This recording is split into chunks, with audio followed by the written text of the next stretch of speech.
jauh sebelum lampu kota menyala dan gedung-gedung pencakar langit menjulang. Ada sebuah zaman di mana malam hanya diterangi oleh gemerlap bintang dan hangatnya api unggun. Di masa itu, orang-orang Arab kuno percaya bahwa setiap hembusan angin punya nama dan setiap bintang di angkasa punya penjaganya sendiri. Mereka hidup dikelilingi oleh kekuatan-kekuatan tak terlihat. Dan di antara semua nama yang mereka sebut dalam doa, harapan dan juga rasa takut, ada dua nama yang paling bergema di seluruh padang pasir, Lata dan Yusa.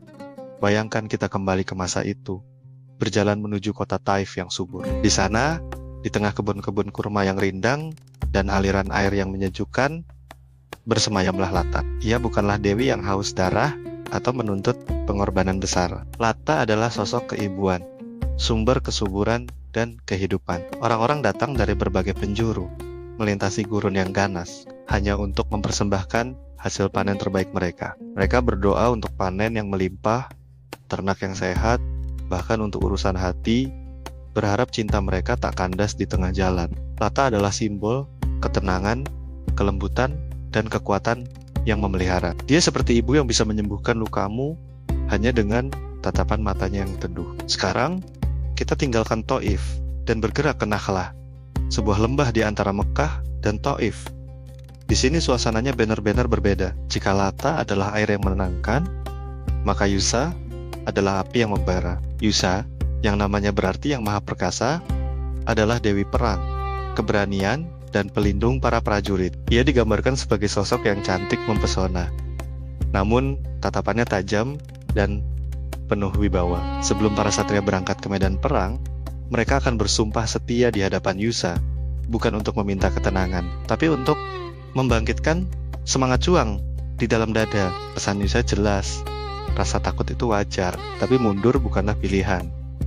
Dia adalah simbol kekuatan yang tak kenal kompromi. Dewi yang mengingatkanmu untuk terus berdiri tegak meski badai menerpa, Lata yang memberi kehidupan, dan Yusa yang menjaga keberanian. Dua energi yang sangat berbeda, namun saling melengkapi. Bersama dengan satu dewi lagi bernama Manat, sang dewi takdir, mereka membentuk sebuah trinitas ilahi yang sangat dihormati. Mereka adalah representasi kuno dari apa yang kita sebut sekarang sebagai feminine power atau kekuatan feminin. Mereka menunjukkan bahwa kekuatan perempuan itu beragam, bisa menjadi lembut seperti Lata, bisa juga menjadi tangguh seperti Yusa. Mereka adalah pusat spiritualitas masyarakat Arab pra-Islam, memegang peranan penting dalam kehidupan sehari-hari, dari urusan pertanian hingga peperangan. Namun, seperti kata pepatah, waktu tidak pernah diam.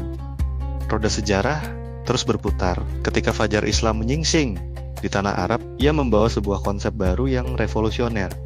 Konsep ketuhanan yang tunggal, Allah yang Maha Esa. Kehadiran Tauhid secara perlahan mengubah lanskap kepercayaan yang sudah ada selama berabad-abad. Nama Lata dan Yusa yang dulu dipuja dan diagungkan, kini menjadi simbol dari masa lalu, dari sebuah era jahiliyah yang harus ditinggalkan. Seiring menguatnya ajaran Islam, patung-patung yang merepresentasikan Lata dan Yusa dihancurkan. Kuil-kuil megah yang pernah menjadi pusat pemujaan mereka pun tak luput dari perubahan zaman. Beberapa di antaranya bahkan dibakar. Nama mereka perlahan-lahan tenggelam, digantikan oleh doa-doa baru yang ditujukan hanya kepada satu Tuhan. Kisah mereka seolah terkubur di bawah lapisan pasir waktu, menjadi catatan kaki dalam buku-buku sejarah. Tapi, apakah mereka benar-benar hilang? Mungkin tidak. Mungkin esensi dari Lata dan Yusa tidak pernah benar-benar lenyap. Mereka mungkin tidak lagi hidup dalam bentuk patung batu atau kuil megah, tapi semangat mereka terus bersemayam. Semangat Lata, sang pemberi kehidupan dan pemelihara, mungkin masih hidup dalam setiap ibu yang merawat keluarganya dengan penuh kasih sayang, dalam setiap perempuan yang menciptakan karya dan memberi inspirasi. Dan semangat Yusa, sang pelindung yang tangguh, mungkin bersemayam dalam setiap perempuan yang berani berdiri melawan ketidakadilan, yang berjuang untuk hak-haknya, dan yang menolak untuk membungkam suaranya. Pada akhirnya, kisah Lata dan Yusa bukan sekadar dongeng dari masa lalu. Mereka adalah pengingat abadi bahwa kekuatan feminin itu tidak pernah mati. Ia hanya terus bertransformasi, beradaptasi, dan menemukan cara-cara baru untuk bermanifestasi di setiap zaman. Mereka adalah cerminan dari dualitas kekuatan yang ada dalam diri setiap perempuan. Kemampuan untuk menjadi lembut sekaligus kuat, untuk memelihara sekaligus melindungi. Sebuah kekuatan yang akan terus ada selama perempuan di dunia ini terus berdiri, terus berjuang, dan terus bersinar. Terima kasih sudah menyimak cerita ini sampai akhir. Jika kalian suka dengan konten seperti ini, jangan lupa untuk like, komen, dan subscribe ya. Sampai jumpa di video selanjutnya.